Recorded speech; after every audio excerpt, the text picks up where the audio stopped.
विचार नाही.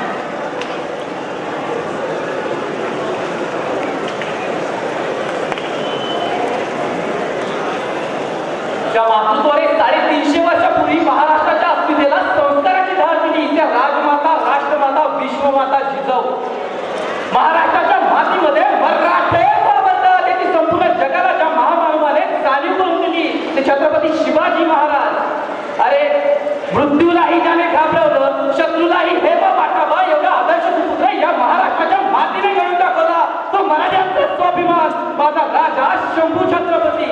पारतंत्र्याच्या आधारात देखील शिवविचाराची ज्योत पेटवणारे, सोबतच स्त्री शिक्षणाची बेल वाढवणारी ज्ञानज्योती महात्मा ज्योतिबा फुले, महात्मा सावित्रीबाई फुले, भारतीयांच्या बौद्धिक क्षमता जगाच्या पडद्यावरती सिद्ध करणारा योद्धा संन्यासी स्वामी विवेकानंद या सर्व महापुरुषांना मी प्रथमतः नम्र अभिवादन करतो.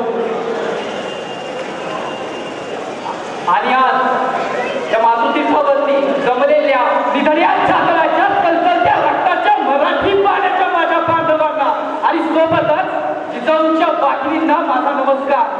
आज या इतिहासाचा जागर करण्यासाठी आम्ही इथे जमलो.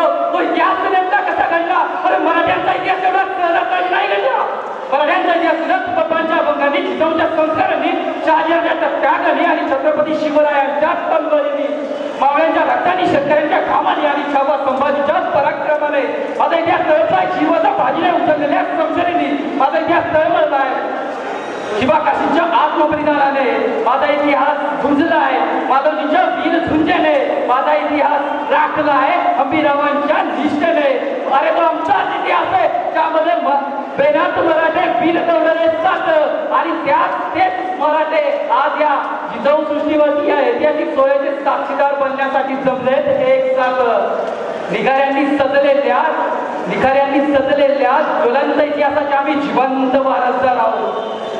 शहाजीराजांनी जिजाऊंना पाठिंबा दिला, जिजाऊंनी शिवबा घडवला, शिवबांनी मावळे जमवले आणि मावळ्यांनी महाराष्ट्र बदलवला. ही जी स्वराज्य स्थापनेची सुवर्ण शृंखला आहे ना मित्रांनो, यामध्ये जेवढी शेवटची कडी महत्वाची आहे ना तेवढीच पहिली कडी सुद्धा महत्वाची आहे. होय, मी कुठे महिलांविषयी अजिबात बोलत नाही. मी बोलतोय तुमच्या घरात असणाऱ्या तुमच्या आईविषयी, तुमच्या बहिणीविषयी, तुमच्या मुलीविषयी आणि तुमच्या पत्नीविषयी.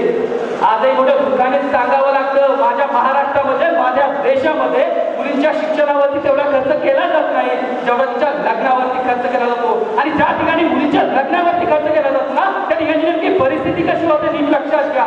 ज्या ठिकाणी मुलींच्या लग्नावरती खर्च केला जातो त्या ठिकाणी त्या मुलीला एक चांगला शिकलेला मुलगा पाहून दिला जातो. जर तिच्या वडिलांची परिस्थिती चांगली असेल तर लग्नानंतर जर तो मुलगा चांगला निघाला तर आयुष्य सुंदर होतं, त्याबद्दल वाद नाहीये.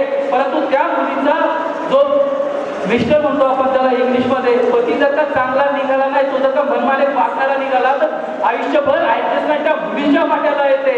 आयुष्यभर किंमत तिला जगावं लागतं. ती तशी चढते, पुसते आणि मरून जाते. समाज उघड्या डोळ्याने ते पाहत असतो, परंतु या समाज उघड्या डोळ्याने ते पाहत असतो. हे सर्व या मुलीबरोबर का घडतं तर हिच्या पालकांचा विश्वास तिच्यापेक्षा जास्त 2 दिवसापूर्वी भेटलेल्या त्या मुलावर असतो. आणि ज्या ठिकाणी मुलीच्या शिक्षणावरती खर्च केला जातो ना त्या ठिकाणी त्या मुलीला ज्या वेळेला शिकवलं जातं त्याच्यानंतर ज्या वेळेला तिचं लग्न होतं तो मुलगा चांगला निघाला तर आयुष्य सुंदर होतं, त्याबद्दल वाद नाही. परंतु चांगला निघालाही नाही तर त्याला चांगलं माहीत असतं. स्वअस्तित्व निर्माण करण्याची ताकद हिच्याकडे, स्वअस्तित्व निर्माण करण्याच्या सर्व क्षमता हिच्यामध्ये तिच्या पालकांनी शिक्षणाच्या रूपाने विकसित केले. त्यामुळे मनमाने वागून चालणार नाही. दोघंही एकमेकाला समजून घेतात आणि आयुष्य सुंदर होतं. आमच्या हल्लीचे पालक एक खूप छान कारण देतात. जास्त शिकलेल्या मुली तुला गरज नाही, त्याचे लग्न होत नाही. अशा पालकांना माझं एकच सांगणं आहे, 2 मिनिटं घेतो का, मला काही प्रेशर करायचं, फक्त माझ्या भगिनींसाठी 2 मिनिटं. त्या पालकांना माझं एकच सांगणं आहे, अरे जो मुलगा तुमची मुलगी बघायला आला होता ना त्याला मुळात पत्नी जीवनसाथी पाहिजेच नव्हती, त्याला फक्त बिनाकामाची मोलकरी पाहिजे होती. आणि ते बनण्यापासून तुम्ही वाचला, तुमची मुलगी वाचली यासाठी स्वतःला भाग्यवान तुम्ही समजलं पाहिजे. तिसरी एक अशी शक्यता आहे, माझ्या कुठल्याही भगिनींच्या वाटेला ती शक्यता येऊ नये. लग्नानंतर अल्पकालावधीतच नवरा मुलगा दगावला जातो. अशा परिस्थितीमध्ये ज्या वेळेला ती मुलगी शिकलेली नसते त्या मुलीच्या आयुष्याचे पूर्ण रंग उडून जातात, त्या मुलीचं आयुष्य उद्ध्वस्त होऊन जातं. परंतु त्या ठिकाणी जर का ती मुलगी शिकलेली जन्मलेली असती तर स्वतःचं अस्तित्व निर्माण ती करू शकते.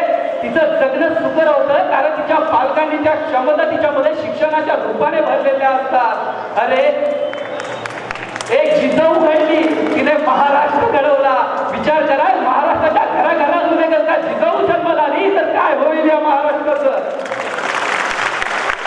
माझं एकच सांगणे, आज ज्या वेळेला मातृदेतावर तू घरी जाल ना, ज्या वेळेला मातृदेतावरून घरी जाल, तुझ्या घरामध्ये तुझ्या आहे मुलगी असेल, पत्नी असेल, बहीण असेल, तिच्या डोक्यावरती हात ठेवा आणि तिला सांगा, बघ उघड्या डोळ्याने स्वप्न बघ आणि ते साकार करण्यासाठी प्रयत्नांची जोड दे, मी तुझ्या पाठीशी आहे.